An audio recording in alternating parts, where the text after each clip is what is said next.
Technology. There you go. All right. Nicole, welcome. Hi. um, how are you doing? I thank you for joining me on this podcast.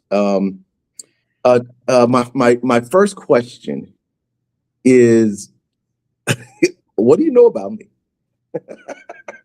I have not done my due diligence. I'm not even gonna lie. No, that was my trick question. No. Um, so most people don't know what's happening behind the scenes here. So I'm literally going to spill the beans here. Okay. I have a wonderful assistant, Deborah and Gracie. They have wonderfully sought out individuals that they thought were interesting to interview. We sort of pick specific people. They have done a broad reach. I don't know what technology they're using, but they did a broad reach, and it throws me in front of interesting people. So I got this like little machine behind me that says, "Go find interested people for me to do this." And in between my therapy sessions or whatever, in between whatever I'm doing, we're just gonna slide them in, and we're just gonna have an engaging conversation, and we're just gonna plug in social media, and it becomes this wonderful possible moment between me and whoever I'm talking to. So Oh, so nice. yeah, so that's some of the secret sauce. A little bit of Well, Chat GPT AI I'm usage. honored that I'm Oh yes. interesting. That's Yes, it's I'm glad you decided to take to experiment and join in here on this experiment here. So definitely a social experiment for me. Um, well, just tell the audience just a little bit about yourself, and I guess those are starting questions. Is who are you? And I got a big question. Is what season are you in currently in your life? oh my goodness. Oh, it's a lot going on in my life. Well, I Okay, recently relocated just to further what I am doing, further my mission in life.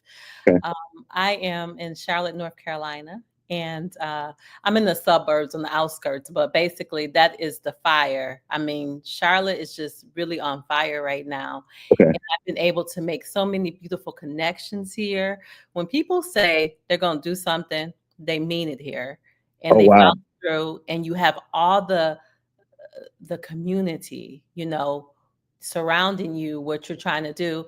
And I love it. And I'm not talking negative about my hometown of Michigan, but it just wasn't the same out there with my entrepreneurship. Okay, And I've been here since last year in July. So that's my biggest thing is moving. And then I have pivoted my business too from coaching to advising. So that is okay, a big thing. I have rebranded everything. And I don't even like calling it rebranded. I just got in a different lane that I belong in more so. And so that's what I'm driving now. So I'm okay. just excited. I'm excited about what this present time has for me, what it means for me, my children, everyone that surrounds me. What was the deciding factor that made you want to go to Charlotte out of all places from Michigan? Oh my gosh, it's so much. Um, I think my number one thing is I came to visit here in 2019, Okay, and it was just something about the people here. It wasn't even about business at first. It was something about the people here and the warm atmosphere and how everybody was so inviting, to say mm, the least. And I was just here on vacation and visited Uptown, which our downtown we call Uptown. mhm. And just the energy here was off the charts. And I met some wonderful people, and I was just being a tourist. So that's 2019, right? Mhm. I'm still treating my business at that point like a side hustle, not really fully engaged in it. And so I was waitressing in the fine dining restaurant, and I remember a person came in there, and it was this gentleman with his mother, and having an engaging conversation. And it came up Charlotte, and so he was like, "Oh, sister, you got to be there. It's good for you. I feel like," and I didn't say anything about it. And he Mhm. just started talking about Charlotte off rip. And not to bore you, but it happened 2 or 3 other times. Okay. People Yeah. just coming to me. So I believe in that. I Yeah. believe when things show up in your life, it's showing up for a reason. Yeah. So long story short, I like visited maybe a couple other times, and I was calling and getting connections for my business even before I got here. And it was just everything just fell into place. I don't even know how else to say everything fell into place. Not everything's perfect. Not everything went perfect. Yeah. Not using that word, but you know when it's right. You know when it's right. And it's definitely right. And I've lost some things and I gained some things by being here. And even when it's hard, I know it's a place for me. So Mhm. yeah, I remember standing in the mirror and saying, the women are waiting on me in Charlotte. I have to go. So, Mm. and they're Okay. waiting, and you know, I'm here to service them. So I'm just excited. You talk about coaching and advising. Tell me a little bit about what you do. What's your thing? So my niche is helping women during divorce. Whether I'm coaching or advising is very similar, but it's a different intention.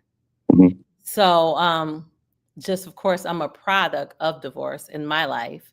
Mhm. And when I went through my divorce, I was number one, I was already a coach. I was really doing it like shooting off the hip, kind of like nothing big or anything, but I was doing a lot of mentoring within the church with the young women.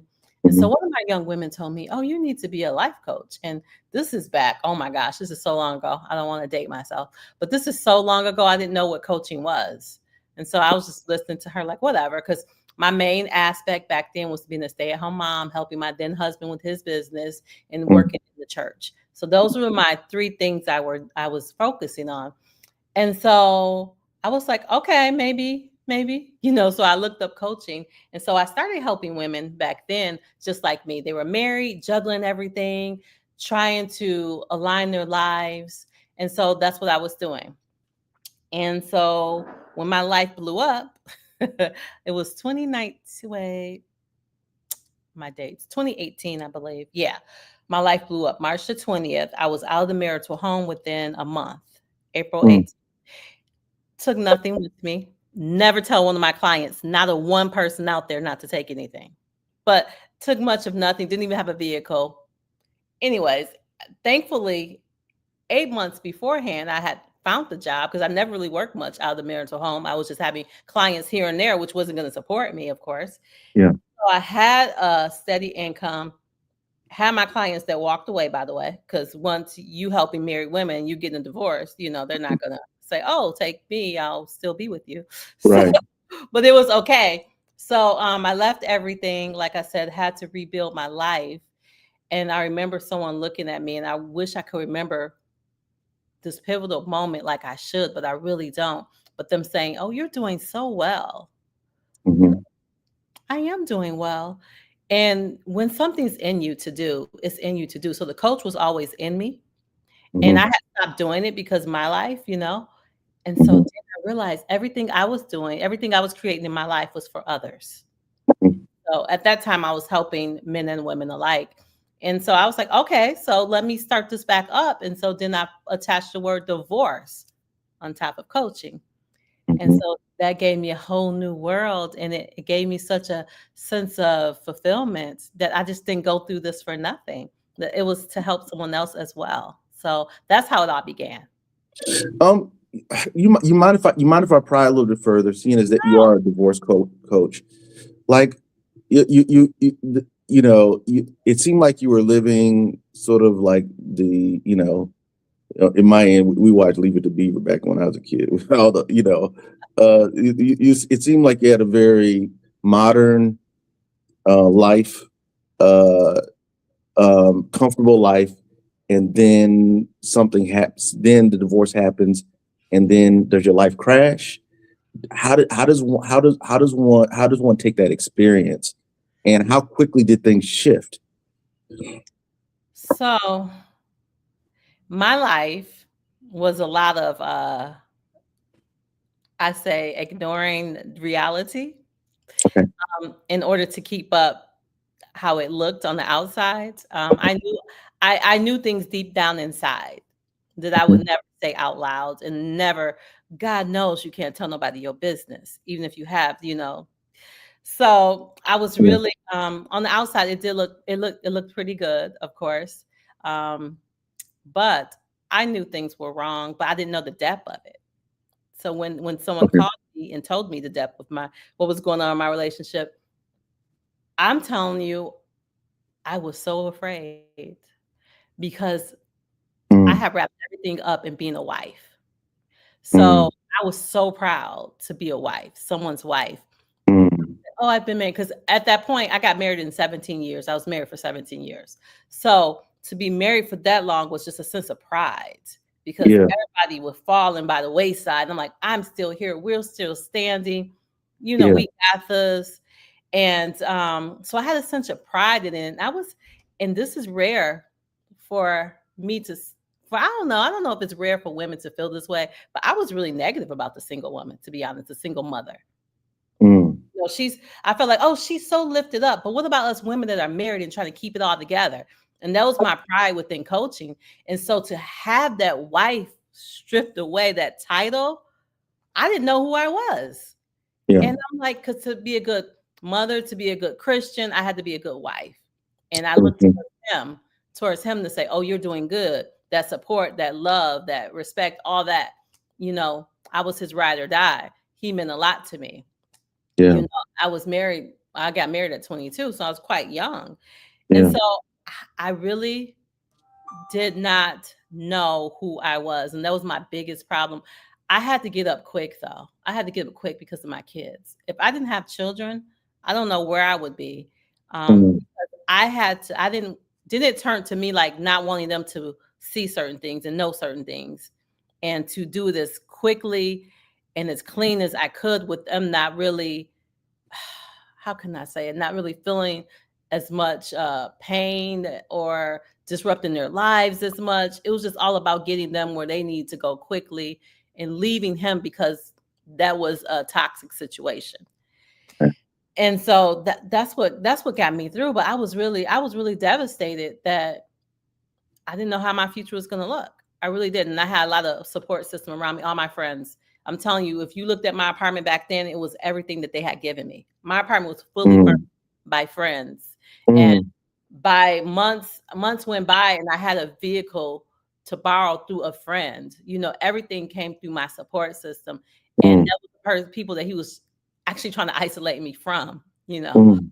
And so, yeah, I was really it's it was a tough period, of course. It was like devastating, but I say my kids got me through. And like when we reflect now, they don't even know how much hurt and pain. Now they see it, now they know it because I talk about it. But they're Mm, like, we don't, my son was 5 and my daughter was 12. mm. Um, how important is your support? How important? How I hear some general principles, so maybe I should lean in on this. You're a divorce coach, um, and you mentioned your support circle. It seemed like you had a backbone there that helped you course through your experience. How important is it to have a support circle? It is so important because you cannot be on the island by yourself. You cannot be isolated because your mind will just go, go, go. And they'll make up things. It'll tell you all this stuff that's not even true because you have no one to open up with, no one to talk with, no one to bounce things off. It'll just be you and your mind. And you will not even be leaning into the truth. You'll be leaning to all your emotions, you know? So Mhm, it's just really important. Even the people that can help you know what to do in the situation because you are so emotional, you are not stable, you need someone to help. That's one of my things. I have the C's. I have clarity, composure, control. In order to lean into that, I feel like you need someone. I just don't even know, like I said, with my kids, then without my friends, because they were there for me to talk to vent to. yeah. Um, and that's why I chose to do what I did because I didn't know anybody else to help me. I needed someone even beyond my friends, you know. But it's just so important to have someone to say, it's going to be okay. Someone to say, you are okay. You are enough. All the things that you don't think you are to help build you in this situation. And to actually to know that no matter what, that your life isn't over, but it's just beginning, just in a different path, a different way. And it's hard to see all those things. It's hard, but you need good people behind you because, like I said, if you get on the island by yourself, you start spiraling really fast. Um, you mentioned earlier that you had a little bit of bias. I'm paraphrasing, so you can correct me if I'm You're butchering the fine. language. Hmm. It seemed like you had bias towards single mothers. I did. You know, experiencing being a single mother, what do you think? What do you think, or what have you experienced to be like single mother like stigmas? Like, do you feel like as a single mother you yourself get stigmatized, or what were your stigmas about being a single mother? Yeah, you do, because I had someone ask me recently, do my kids have the same father? Mm. Does that how does that affect you emotionally? Do you get insulted by that? Hopefully it wasn't a white lady coming up to you. No, it was a black man. Oh Lord. Okay. All right. I think he So was trying to date, but okay. I was like, that's not a good question to lead with, my brother. But but I think one of the reasons they do, because my kids are 7 years apart. I understand, Okay. that. But even if they do have different fathers, why does that matter? It's a good question. It's a good question. Yeah, I think it matters to some people. There's a legit reason why it matters to some people. Some people have preferences. You know, some, I get it, but I had no intention in dating him anyway. So I was just like, why are you asking this question? This is a very personal question. I thought it was a personal question. Like, oh, it's like you ain't gonna ask me, do I read a book? I mean, I don't know. I don't know. no, I get that's a good point. It's like there are far more important questions when you yeah, think about it, as far as who my character is, other than necessarily who I may have had who I may have had intercourse with, or what we produce from that exactly. interaction. So, And I think people try to figure out too, like, okay, do I have kids in marriage? Am mm, I divorced, or am I just have kids and I was single? All these kind of things they figure out to put you in a category, yeah, put you in a box. mm, Um, and I really see now the single mother. I mean, it's something else to be a single mom. It is, because it starts and ends with you. If you mm. don't do it for your child, it's not gonna happen. Yeah. I feel like mothers in general could provide way more just nurturistic support instinctively to their children. That's my bias. That's my bias. I don't think a man is capable of it. I'm pretty sure there are men who are capable of providing that type of nurturing. But there's something instinctive in a mother, I think, where she wants to go above and beyond for her children, where she literally wants to put herself last. That's my general assumption about single. That's probably my biased assumption about single mothers in a positive way, because I tend to think that they put their last dollar towards the kids. The kids are the first on the list, and they are the last on the list. It seems like. I, But I do say, as being married and being single, I feel like that's just in general for a mother to be that mhm, way, no okay. matter if you're married or not married. But I Yeah. think it's a different level for a single mother, Why is that a different level? What dynamics are in play? because you don't have that same support. Mm, Not every husband gives that support to a wife. I'm not saying he does. yeah. But for a most part, if you have a unit working together for a common goal, you have that support. So you know that he has you. And so you know that he can like take up some of the slack, Hmm. for you and help you. But when you're all alone, it's Hmm. just you, you Yeah. know. And not that my ex-husband is taken out of the equation. He isn't. Him and his son very, tight. Now that we've moved out here though, he's in Michigan, I'm here. But he is still involved, but it's just different. You Mm, know, difference in raising co-parenting in the same household and in two different households. yeah. So you don't get that level of same level of support.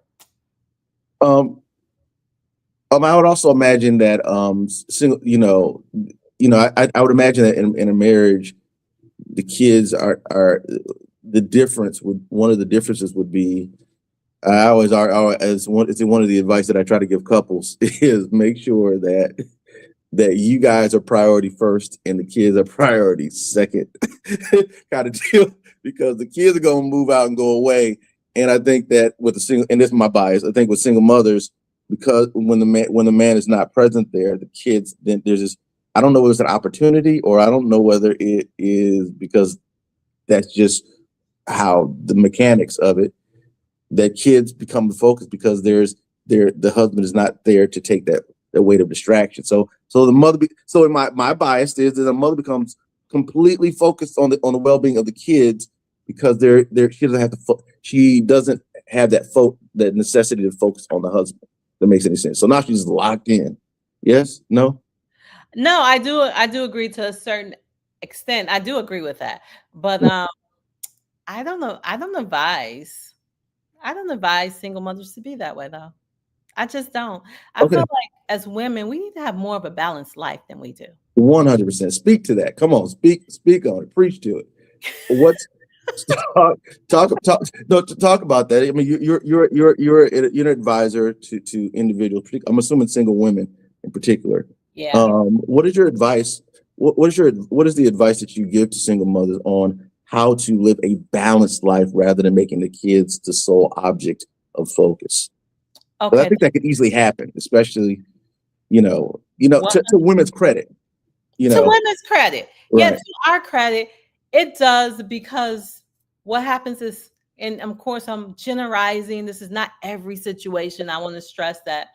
Sometimes when we leave, especially when it's a divorce that happens, and we leave that marital home and we're going through something and we don't want to necessarily be bothered with men at this moment, we said, I'm going to just, focus on my kids. They're the ones that are important, not no man, not that, it's just my kids. But you are doing a dishonor to the whole woman to do that.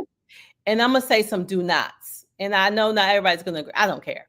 Do not call your son the man of the house. Oh, 100% agree. That is dangerous. My 13-year-old son is about to be 14, will never, ever, ever, ever be the man of my house. Right. I pay these bills. I tell him what to do. Right. Will I help shape him into a man? Yeah. Teach him the responsibilities of a man? Yeah. But he will never have that level in my house. Right. I will teach him when he gets into his house. Right. This situation. But in this situation, you will never be the man of my house. Don't put him up there and make him feel that responsibility. That is dysfunctional. That is unorganized. Yeah. Don't do it.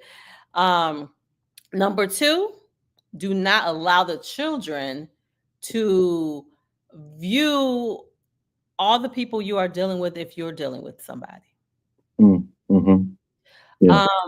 Make sure that there is a line in your life, because that's how you kind of become a whole human being, is being able to conduct yourself in each facet of your life.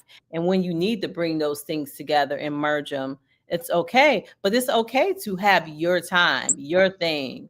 It's okay to say, bye, it's Monday night, I'm going out and have some drinks with my friends. It's okay to say that.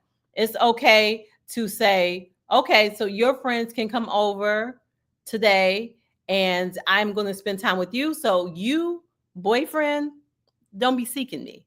You know what I'm saying? It's okay to have your different things going on and not having to try to do everything all at once. It's okay to compartmentalize sometimes and not feel like you have to be giving 100% to everything. Because when I talk about the balanced life, it's talking about the pie chart, like depends on what season you're in. If of course your child is really young, you're going to give your child maybe 70% of your time. But maybe as your child gets older in different aspects, I hate to say it, when they come back to teenagehood, you give them 70% again. No, because they need it real bad.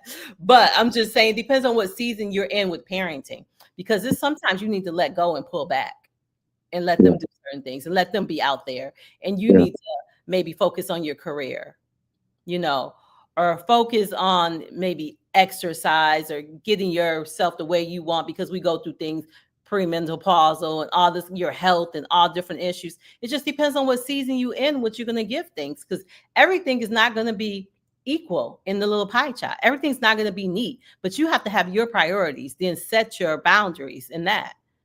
Yeah. And the other thing I would add is I think it's very dangerous to make your kids your purpose in life. Like to make that your only hat. You know what I mean? Yeah. I think you'll wind up disappointed, not only long term, but short term, but long term. Sorry, my phone is ringing. Um, um, They're oh going to boy. grow up and leave you. They're going to grow up and leave you. They're going to have lives of their own, and you're going to be sitting there. And you know, I was in a I just recently got out of a long-term relationship where I was transitioning to tell the kids, okay, because I thought it was, you know, going to lead to marriage. So Mhm, I was prompting my kids, like, okay, this is someone I have chosen to be with, someone that I'm going to, you know, have vows with, walk down the aisle with, and you guys are going to go on and do your life. So just know that, you know, he's going to have to come up here, and you guys going to readjust yourselves because mhm. this is going to be my life partner, and it's okay to do that. So you say you were going to tell your kids that, but you didn't because it didn't Well, work no, out. I was kind of probing them a little bit. They kind Okay, of knew. They kind of okay, knew that like he was taking place in my life, and they're like, "Oh, okay, but I need this, I need that." Okay, calm yeah. down. I You know. wonder. I wonder. Yeah, I, I tend to think that there is a dynamic that happens between a son and a stepdad, a hidden thing that happens between a son and a stepdad. You know what I'm talking about? It's like this. This is like, you know, the son is not the man of the house, but he thinks he is the man of the house. It just is what it is. That's the irony of your statement. It's like, yeah, but he thinks he is. That, Um, that's why it's very important to yeah, teach him he's not. right. Set boundaries, right? That's it makes it easier because, like you said, Right. he still thinks he is. Yeah. Oh yeah. Yeah. Yeah. Especially if that other man comes on the scene. Boy, do I know that. Do that. I Yeah. gave talks. I gave talks. Yeah. I said, listen, he's not your father. He doesn't Right. want to be your father. You have a father. I said, what he is another human being that you will respect. Right. Um. And if we're having problems, come to me. We will talk. We will figure it out. With regards to you have your kids full time, pretty much. Yeah, Um. my daughter's off in college. She's here Okay. visiting right now because it's summer, but she's Okay. off in college. She's about to be 21. So Oh she, man. So.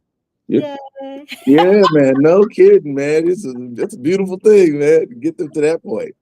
Um. Yes. The overall process, but you've had, but there was a period of time where you had your kids, and it was primarily you, right? You were literally, you know. Yeah, Um. he would take them every weekend Every for week. a Okay. time. Yeah. Okay. Was there ever a time where you felt like, um, what was the framework that I was going to use? Um, just the idea where you feel like everything is on you. And I think you Yeah. mentioned it before. I don't know whether this is worth mentioning again. Um, but I wanted to speak to the pain points. I almost wanted to. That wasn't the question. Actually, it was, but it wasn't. It was only as it relates to balancing out the household.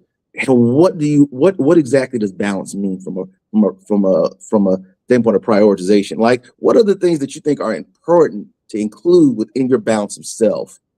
You know, as it relates to juggling life as a single mother. That's my bigger question. Sorry. Oh, it's okay.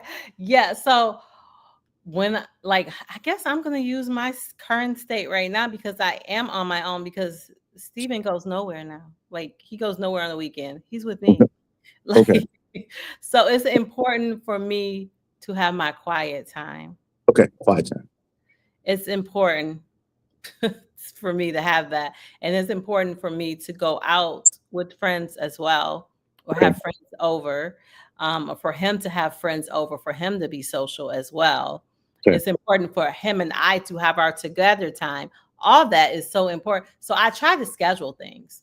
So what Mm, I try to do is I try to have the dinner at the table with no electronics at all, and us talking. The problem is my son eats very quickly.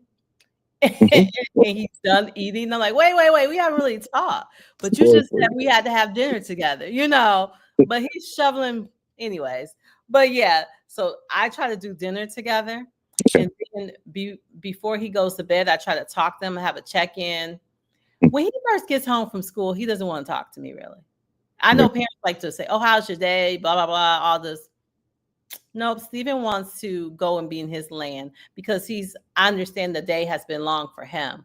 He wants to Mhm, eat something and then go and be in his room, like watch mhm. YouTube or play video games, which I allow him to do that to, I'm trying to think of the word that I'm using that he does.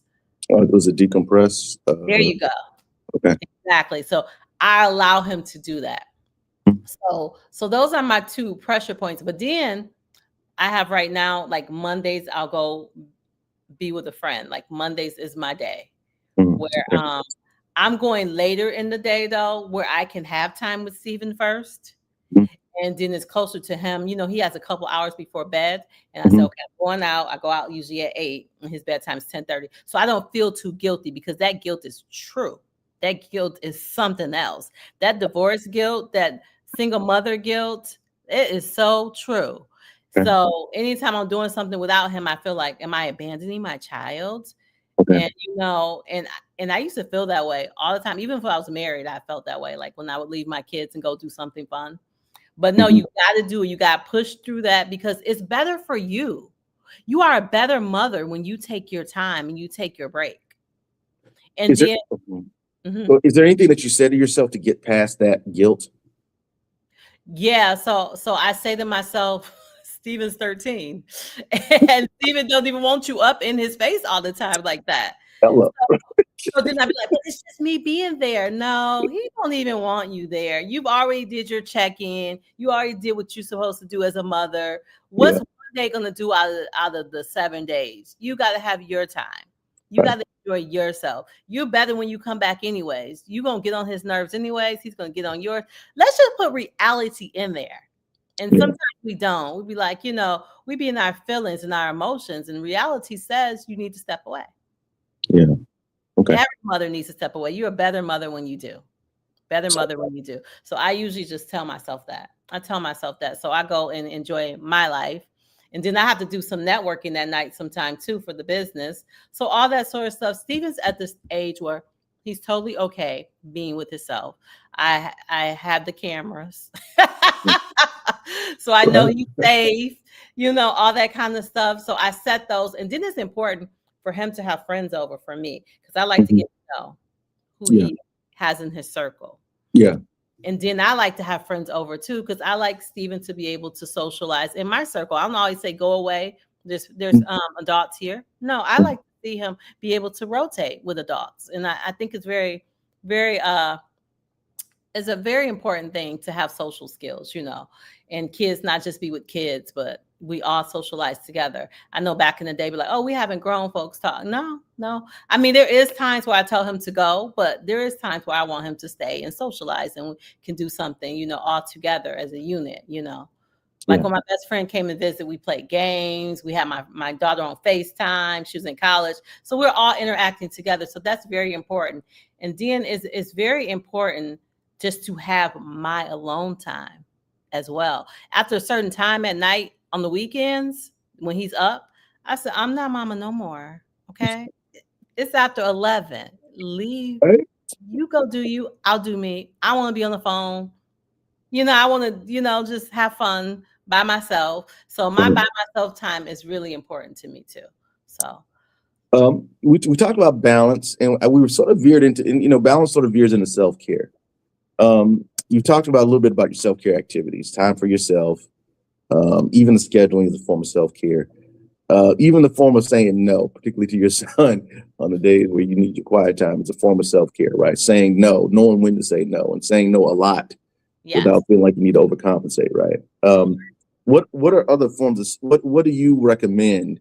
Especially, let's say somebody's going into a divorce. And I've talked to individuals about separation. Some of my clients experience separation, and there's this what do I do in the aftermath of that? The, That to the, improve myself, to make sure, because there's this grief, right? There's this grief of loss of what you once had. That is such a big barrier to overcome.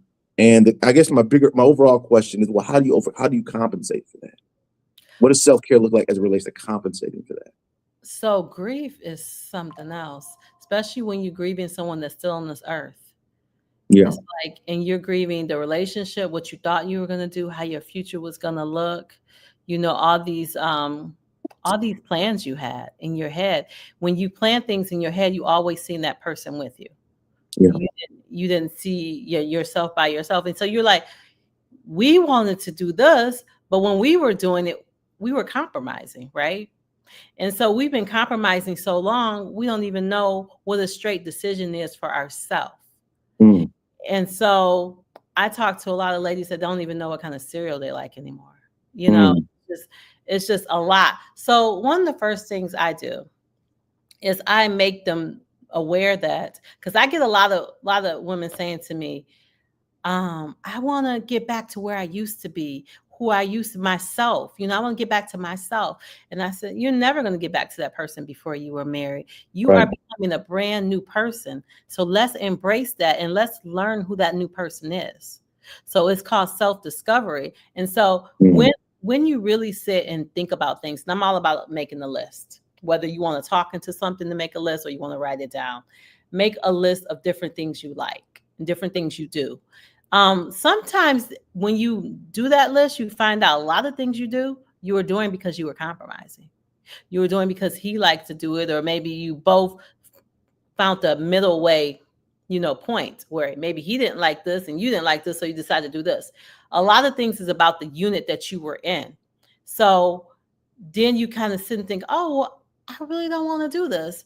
And so then I really pull out what's really inside of you that you really, really like to do that you didn't have time to do, because relationships takes up a lot of time in your life. So where are you going to fill that void? So I always say experience something new. So after my recent breakup, I have found myself making some new neural pathways in my brain. And that means, because when you're doing all the old stuff you used to do with that person, you having all those old memories and it's triggering you. So right. let's do something new. So I used to have such a love for country music, for example. Mm, And I stopped really listening to it. And, I think I fed into what other people said about it. And so I said, if I listen to one of those songs from that genre, it won't remind me of anything of him, because in that time I wasn't listening to it.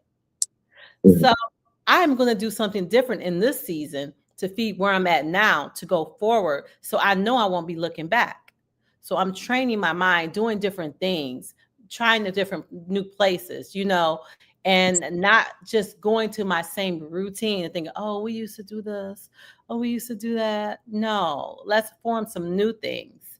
And there's some things that you may still want to do that you used to do, but you have to make a new tradition in it. It's just changing your perspective and knowing that it's not about the ending, but it's about the beginning, and who can you find in this beginning. And it's each person is you, it's just in a different season. yeah. Speaking of the grief piece, there's a breaking away. I mean, 17 years, it's a strong attachment. And that attachment breaks away. And the attachment is still there. It just feels broken. Did at any point in your journey did you feel broken, or do you feel like you had to overcome brokenness as far as coursing through that grieving process? I did. I talked about picking myself back up again. And when I pick myself back up again, just how you pick the pieces up off the floor and you put it back together, it looks different. Mm, So I really felt like I was different, because I found out in my relationship I was suppressing a lot of things because of what he wanted, what mm, he didn't want.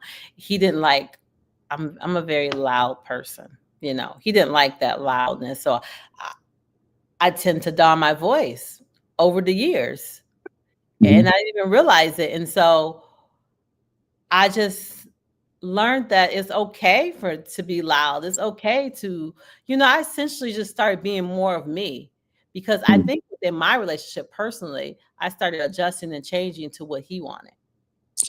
This is an interesting dynamic in couple dynamics. And I'm interested in your take on it, and also want to do a probably exploratory, convo on it a little bit. Is the idea that when you get together with someone, there is this merging of two worlds, and everybody is adapting to each other's world.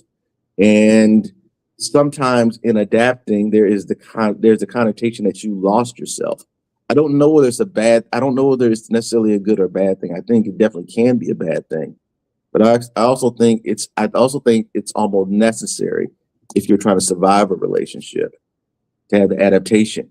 And the reason why I sort of mentioned the way I mentioned it is, um, we talk about divorce and you find yourself and so to try to discover yourself, it becomes a hard thing to it probably almost becomes a hard thing to jump back into a relationship because you have to go because the assumption is you have to go back in and you try to find somebody that you're fully aligned with, but a lot of times I'd say about roll of the dice there, I'd say about 78% of the time there's the level of adaptation that still has to take place.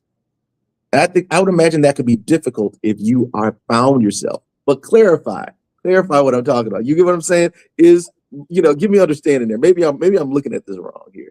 I would imagine you find yourself like right now, Nicole. You found yourself, and you're like, I'm not gonna give this up for nobody. And you find that perfect man, and you be like, nope, it's not worth giving up this.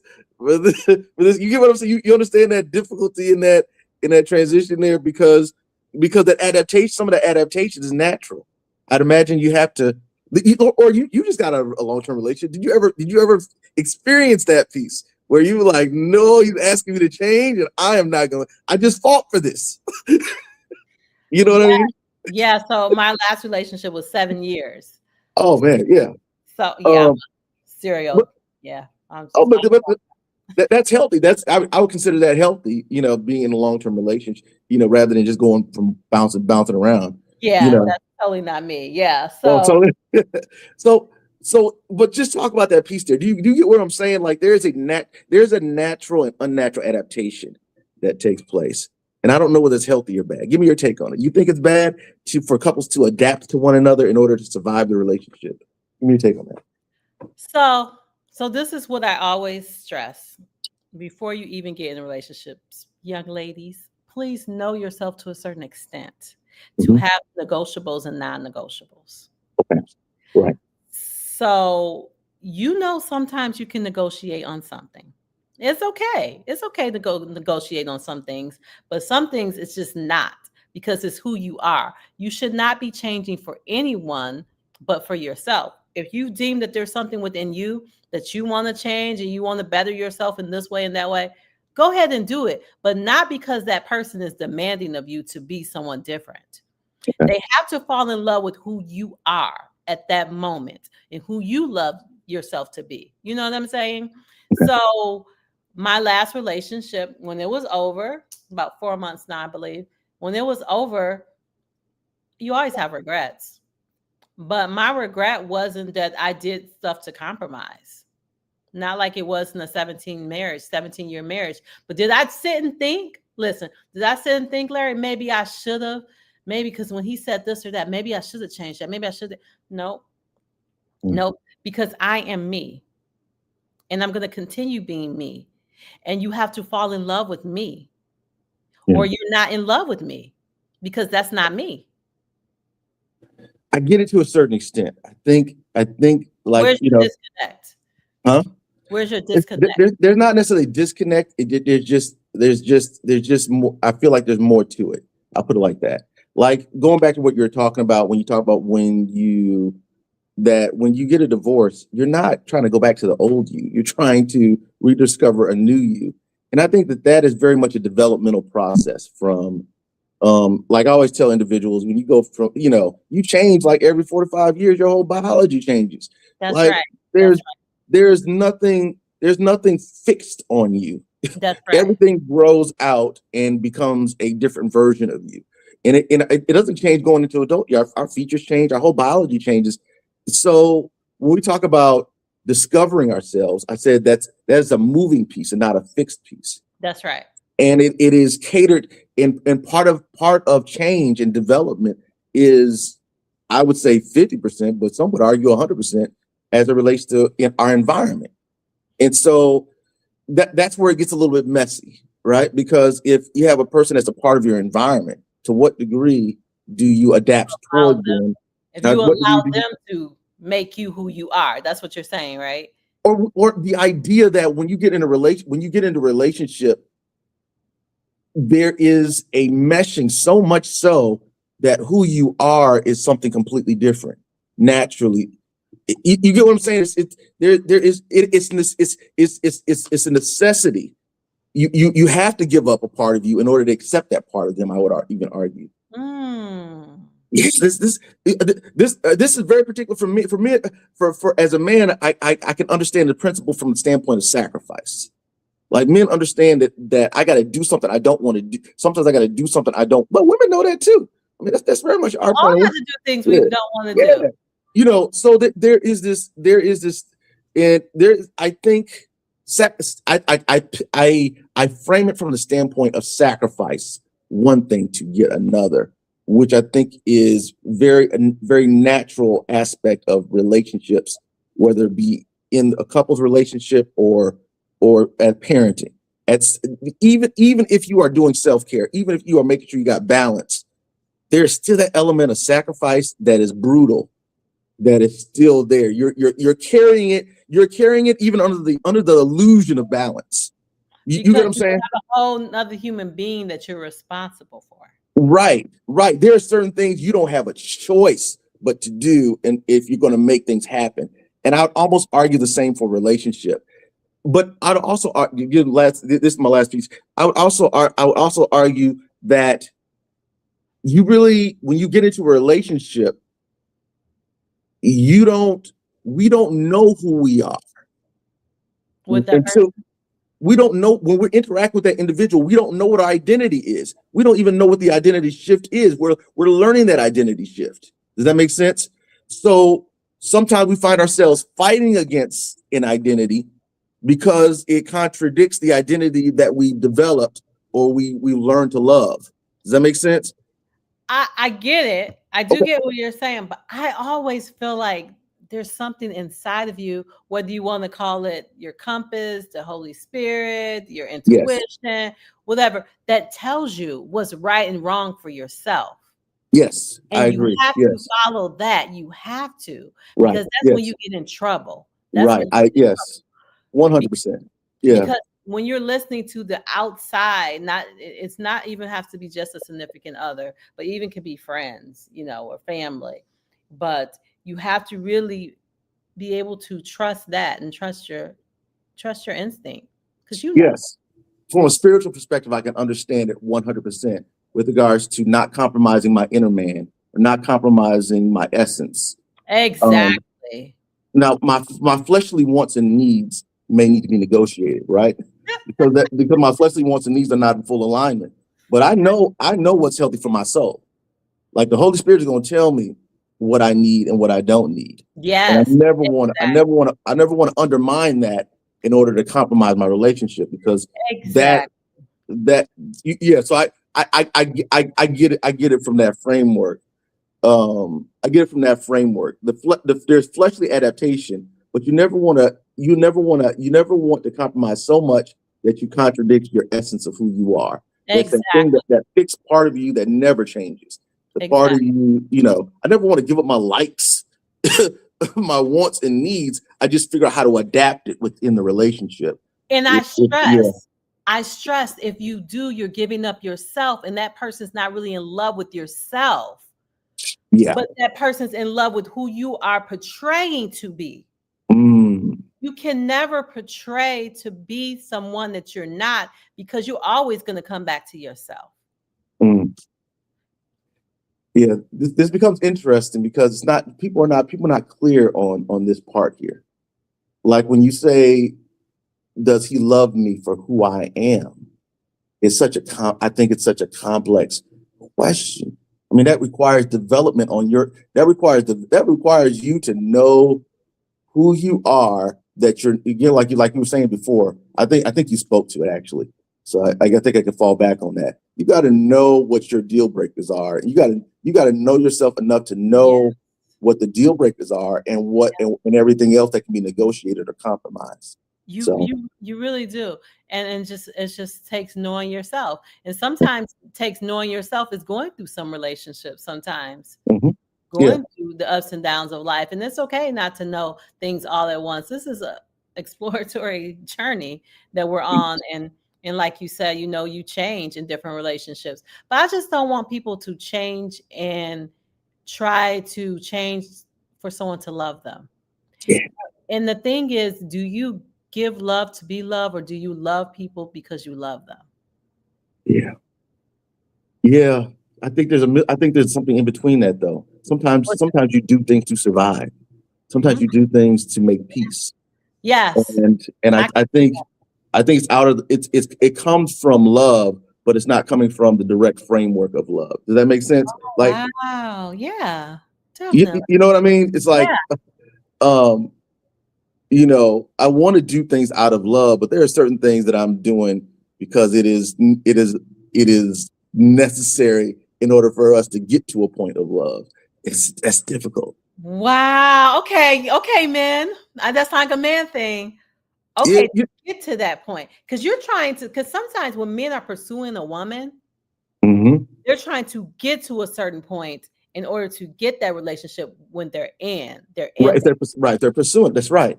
That's Yeah. right. Oh, I never thought about it from you guys' point of view. It's a masculine perspective, right? The masculine and feminine Oh, perspective, right? wow. Okay. Okay. I get it. I get it. I get it. But within that, I ask you men to be All right. authentic. Please be Yes, authentic as you can be. Even if you're seeing that you want this woman, you have to have some lines of what you would go, how you would go for that. You know what I'm saying? that's You have right. to have some boundaries or whatever. You know what I mean? Yeah, that goes back to what you're saying as far as moral compass, making Yeah. sure that you know who you are and what you're willing to sacrifice and what you're not willing to sacrifice. I mean, that word pops is probably the big word for me as a man, you know, because at the end of the day, the Bible tells the man more than the woman, even though it's instinctive in the woman. The Bible has to tell the man to love your wife as Christ loved the church. You know what I mean? Right. Right. It's instinctive in the woman, the man. You know, but this is very much, you know, we talk about you know, stereotypical masculine behavior. Easy for a man to remove himself from responsibility. I'll be honest with you, and be so egocentric. But anyways, I'm blabbing too much here. But this, But I want to thank you for giving me that perspective, because I never thought about it from a man's angle. Sometimes I think I deal too much in the feminine energy, where I don't talk to men a lot like I should, and learn where you guys are coming from, because that has to be hard when you see someone, you want to be with someone, and you're thinking, okay, what can I do? And you're strategizing a little bit, you know. And yeah, never I think it happens on both ends a little bit. Like we all have our Oh, standards. definitely. Oh, yeah. There are standards before you can get to love, right? I talked to this guy recently. He's like, "Oh, what can you cook and this and this?" I said, "Listen, I be cooking when I try to get a man. Okay, I'm trying to catch a man, and I'm not trying to catch you. So I make not. I'm not trying to catch him, but you know what I'm saying. I'm not. Our relationship is not that level. You, Right. you know. So I was like, this is something that a woman does. He's like, oh, okay, let me give you some. You know. Give you I something to think about. my ex-boyfriend, the first thing he said I cooked for him was spaghetti. And I didn't even do it consciously. I'm like, unconscious. Yeah. Come on, have some. That's You that's a know, beautiful we strategizing too, like you said. that's a beautiful thing though. That's a beautiful thing. I bet. Um, um, Nicole, I'm gonna make sure I respect the time here. I can probably go another hour with you. Truth be told, it was a great conversation. Is there anything you want to leave with the audience today? Something that you feel like is important, that represents who you are, but also is something that is applicable to everybody around. Yeah. Yes. Well, yes, yes. Okay.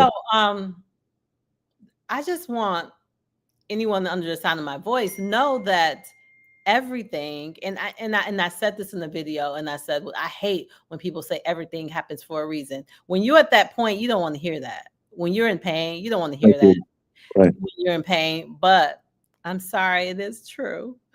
And Yeah. you're at this point for a reason. So you can either, when you're at the crossroads, go that way or that way, of course. But what I really would like people to know is, when you're going through something, it is a building. It's a Amen. building block for you to step up. It's a stepping stone. That's the word I'm looking for. And or it can be, you can demote yourself, of course. But Right. I want you to know that pain is here for a reason. Yeah. And sometimes that when we go through the pain, that's what makes us. We talk about the fire making us as gold and making us this and that. But when you're going through a divorce, you just don't know, because life is uncertain at that moment. And I Right. want people to know that it can be a time to make you a new person, make you a better person, a Right. healthier person. And it's just about your perspective. And Yeah. I just want to say, just seek out the positive things.